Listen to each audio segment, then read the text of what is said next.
아침 묵상에 오신 여러분들 환영합니다. 특별히 오늘은 월요일인데요. 이번 한 주간 여러분 하나님과 동행하고 또 아침 묵상을 통해서 하나님과 좀 더 가까이 좀 하나님께 드리는 정말 단 10분이라 드릴 수 있는 그런 훈련의 시간이 되길 소원합니다. 지난주까지 저희가 예수님께서 풍랑을 잠잠케 하시는 일에 대해서 좀 살펴봤습니다. 오늘부터는 예수님께서 그 풍랑을 지나서 어디로 가셨는지 또 그곳에서 무엇을 행하셨는지에 대해서 여러분과 좀 살펴보길 원합니다. 그래서 걸어서 광인을 고치시다 라는 제목으로 마가복음 5장 1절부터 20절 말씀을 함께 나눠봤으면 좋겠습니다. 우리 먼저 1절과 2절 말씀을 같이 한번 읽어봤으면 좋겠습니다. 같이 읽겠습니다.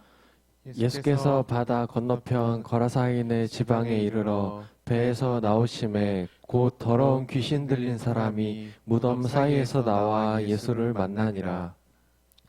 오늘 본문에 보면 예수께서 바다 건너편 거라사인 지방에 이르러 이렇게 되어 있죠. 이 바다는 갈릴리 바다를 의미합니다. 갈릴리 바다를 예수님께서 밤에 배를 띄우라고 했어요. 그래서 배를 띄우고 가다 뭘 만났어요? 풍랑을 만났죠. 그래서 정말 죽을 고생을 다합니다. 그 고생 끝에 도착한 곳이 어디예요? 그 바다 건너편이에요. 거라사인 지방에 도착한 거예요. 그럼 이곳에 도착했을 때 어떤 일이 일어났을까요? 도착하자마자 어떻게 돼 있어요? 곧 마가는 굉장히 시간 감각이 뛰어납니다. 그래서 시간의 표현들 굉장히 잘 써요. 도착하자마자 어떤 일이 있었던 거예요? 더러운 귀신 들린 사람이 예수님을 맞이했어요. 또 귀신 들린 사람이 성경에 등장을 한 거죠. 그래서 우리는 그렇게 생각하기 쉽습니다. 이 귀신 들린 사람은 그런 사람이겠죠. 귀신의 영향력을 받는 사람, 귀신의 힘에 의해서 조종당하는 사람이 바로 귀신 들린 사람이겠죠. 사실 우리는 이 귀신 들린 사람을 나와 무관한 사람으로 보기가 쉽습니다. 하지만 그렇지가 않아요. 정말 이 귀신 들린 사람은 바로 우리의 모습일 수 있어요. 먼저 한번 지도를 보면 이렇게 되어 있습니다. 예수님의 주 사역지는 어디냐면 가버나움이에요. 이 가버나움에서 사역을 하시다가 예수님께서 밤에 배를 띄워달라고 그랬어요. 그래서 건너편으로 가자 이렇게 해서 이렇게 건너온 거예요. 요 맞은편이 뭐예요? 거라사 지방이에요. 이 지방으로 놓았을 때 누굴 만난 거예요? 귀신 들리는 사람을 만난 거죠. 그러면 이 귀신 들리는 사람은 앞서 얘기했던 것처럼 우리와 무관한 사람이 아니에요. 에베소서 2장 2절은 이렇게 되어 있습니다. 에베소서 2장 2절 말씀을 같이 한번 읽어볼까요? 같이 읽겠습니다. 그때 너희는 그 가운데서 행하여 이 세상 풍조를 따르고 공중의 권세 잡은 자를 따랐으니 곧 지금 불순종의 아들들 가운데서 역사하는 영이라. 여기서 너희는 에베소 교인이에요. 에베소 교인들에게 이야기한 거죠. 그때는 언제냐면 예수 믿기 전이에요. 예수 믿기 전. 예수 믿기 전에 너희가 어떤 상태였냐는 거예요. 세상 풍조를 따랐고 공중의 권세 잡은 자를 따랐다. 그 공중의 권세 잡은 자의 지배를 받았다. 다르게 이야기하면 사탄과 귀신의 지배를 받았다는 거죠. 다르게 표현하면 오늘 귀신 들린 자, 이 사람은 우리와 무관한 사람이 아닙니다. 오히려 우리가 예수님을 몰랐을 때, 하나님 믿지 않았을 때 우리의 자화상이라고 할 수 있어요.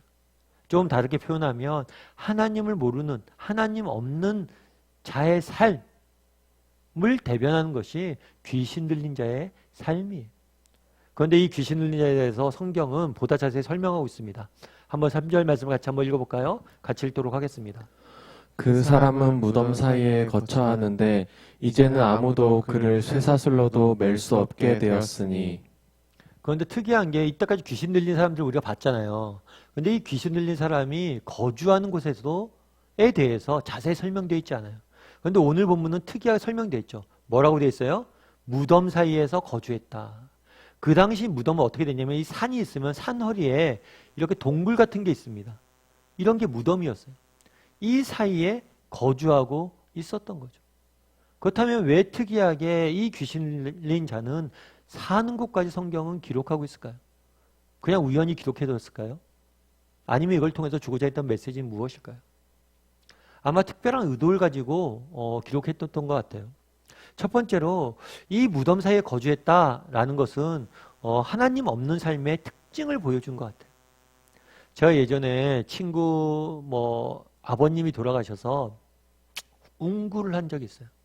그래서 웅굴내서 이렇게 장례식이 다 끝났는데 웅굴할 때 제가 한 가지 그때 배운 게 있어요. 뭐냐면 관이 무거운 관이 있고 가벼운 관이 있어요. 그런데 관이 사람을 쓰는 관이 비쌀수록 무겁대요. 비쌀수록 무겁고 화려하고 좋다는 거예요.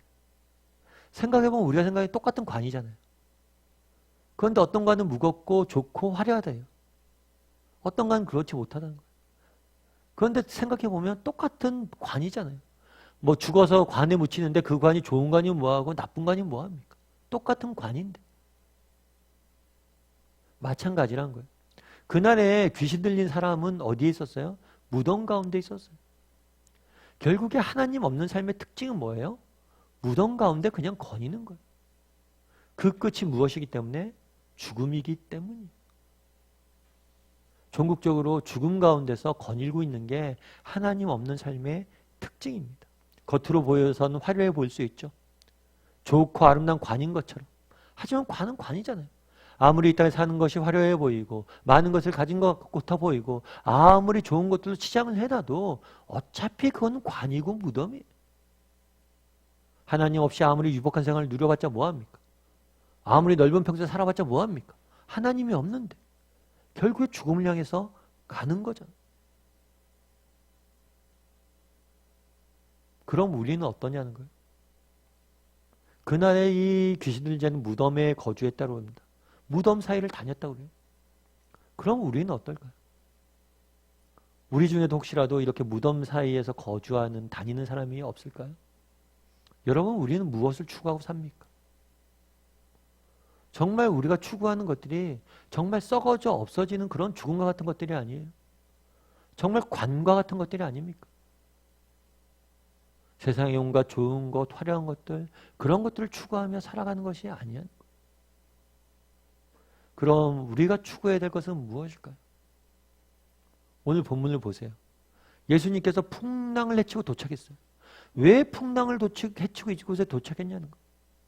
왜 도착하셨어요? 한 사람을 만나기 위해서 도착하셨어요.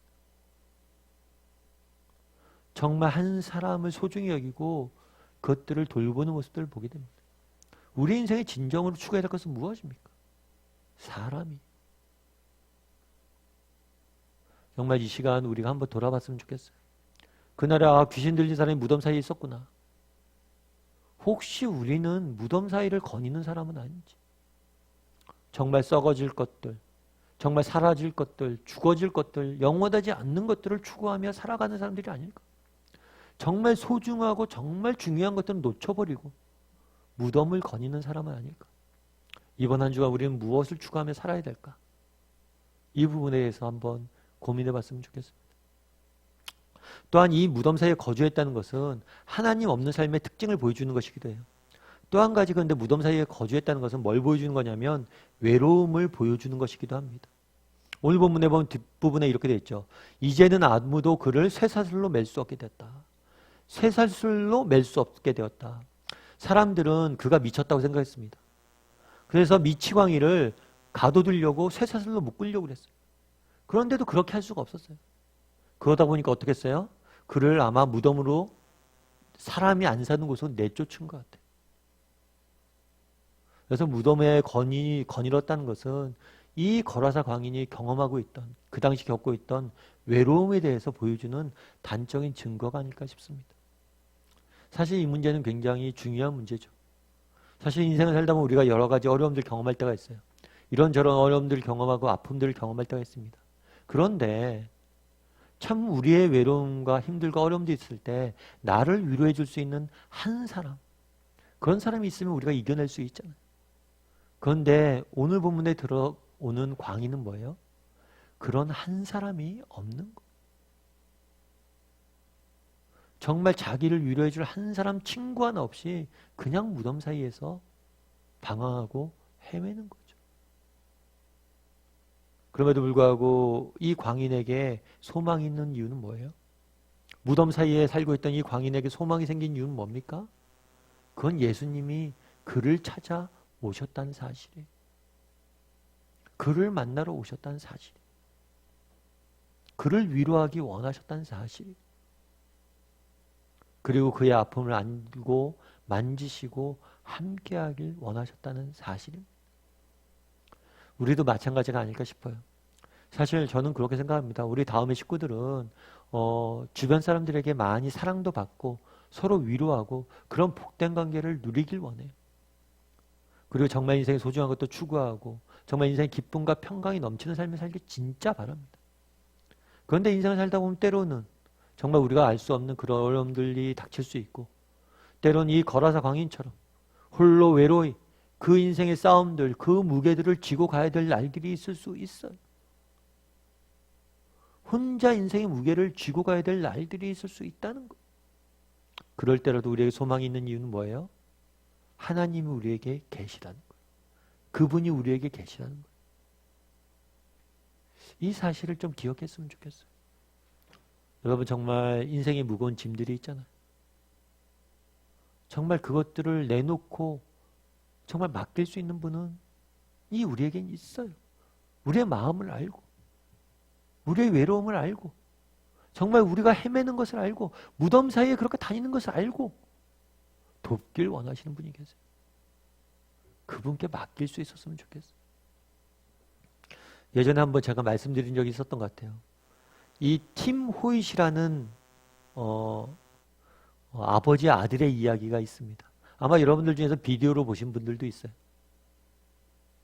이 아버지에게는 릭이라는 아들이 있었어요.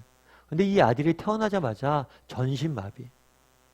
전신마비라서 자신의 몸을 움직일 수도 없어요.